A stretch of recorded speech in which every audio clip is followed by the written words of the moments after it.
Вот наша красавица, наша лапочка, наше солнышко. Рыбка, скажи, всех забрать меня оставили, скажи, да? А я такая, скажи, красивая, такая хорошая. Скажи, я тоже хочу в новый дом, да? В добрые ручки хочу, да? Да. Вот и лапик наш, лапик.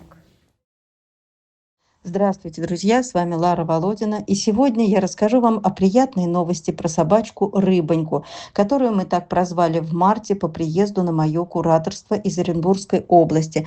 Тогда никто на нее не откликнулся, а я так хотела, чтобы она сразу, такая нежная и ласковая, поехала в семью, а не на передержку. Уж очень сильно таким собакам нужен человек, а не стая собак и не вольерное содержание.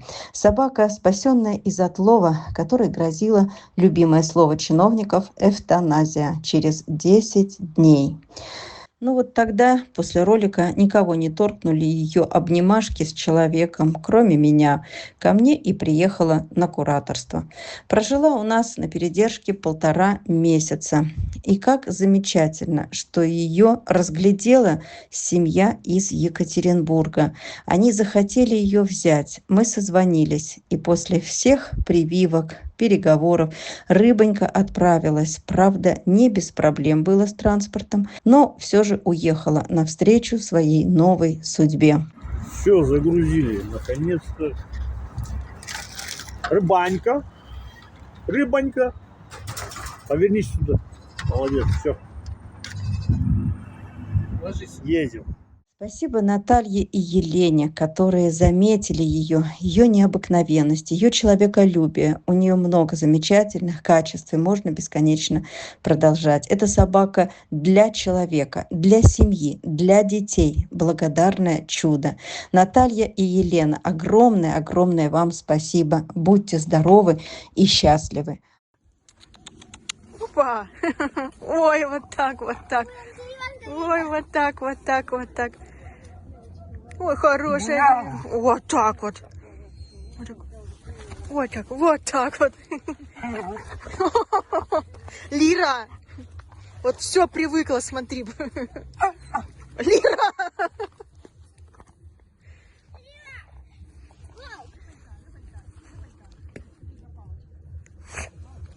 Лира! Все, Лира привыкла, да, Лира привыкла, Лира хорошая девочка.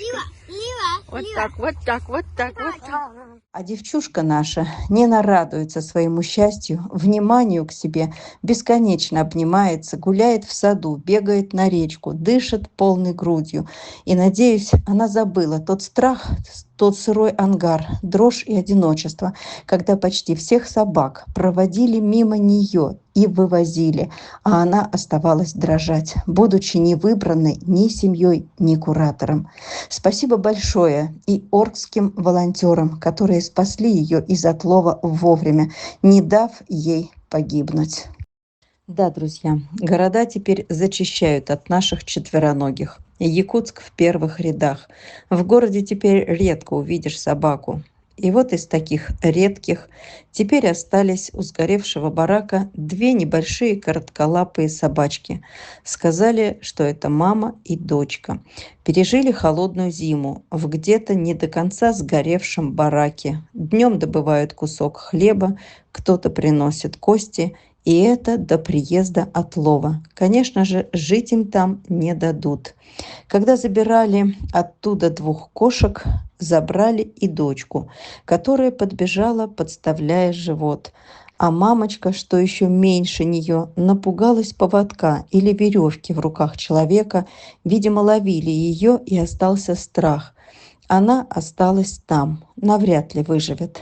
Друзья, готовы ли вы участвовать в спасении вот одной забранной девчушки? Спасать теперь, как раньше, не могу, поэтому единично, хоть кого-то. Если вы захотите взять к себе мамочку, только к себе, а не ко мне, то напишите мне на WhatsApp, а не в комментариях. То, может быть, успеем спасти и мамочку тоже, и привести лично вам. Друзья, хочу сегодня еще рассказать о сути индивидуальной платной передержки и почему она нам так иногда очень нужна. Это индивидуальный подход к собаке. Это квартира, где собака учится жить в квартире, учится терпеть туалет до выгула, где нет много десятков собак, и человек может выводить собаку аж до 10 раз в сутки, чтобы научить справлять нужду на улице. Да, это тоже нелегкий труд, особенно если собака боится всего. Сейчас я рассказываю о Шарле. Помните, в прошлом ролике он стоял как истукан, боясь шага сделать. Он уже год у меня на вольерном содержании, и никаких сдвигов в социализации не было. При всем хорошем отношении, при всех поглаживаниях его в течение года, он бесконечно боялся поводка, боялся улицы, боялся новых людей и всего, что за пределами выгульника. И вот сейчас на индивидуальной передержке прошло всего-то 10 дней. И вот теперь, по прошествии 10 дней, хочу вам показать результат. Посмотрите. Живет он в квартире. Рядом улицы, парки, машины, дороги. Поначалу был зажат настолько, что не помогали даже 10-разовые выгулы в день. И 3 раза выводили ночью. Но не мог он сходить в туалет из-за страха.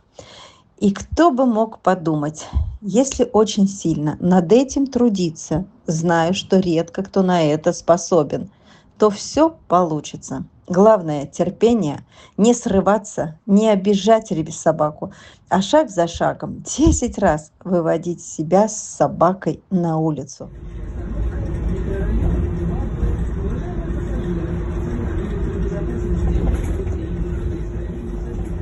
И вот наш Шарль уже даже едет в общественном транспорте, уже не боится так сильно, знает, что рядом сильный человек, который управляет поведением собаки. Шарль не боится теперь ни людей, ни машин.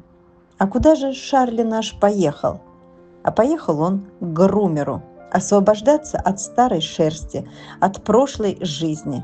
Ведь теперь все у него будет по-новому. Хороший мальчик.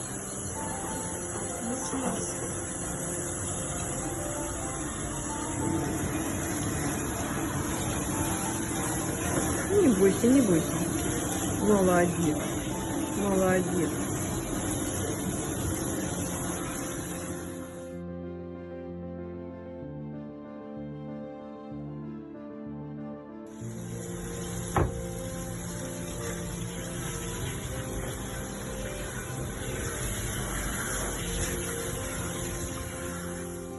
Он достойно перенес и грумерские процедуры тоже, и сушку, и стрижку ногтей, и довольный, счастливый, снова ехал назад на автобусе.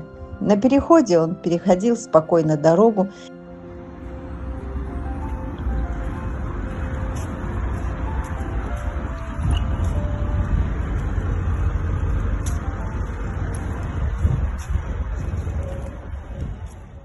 И ничего ему было не страшно.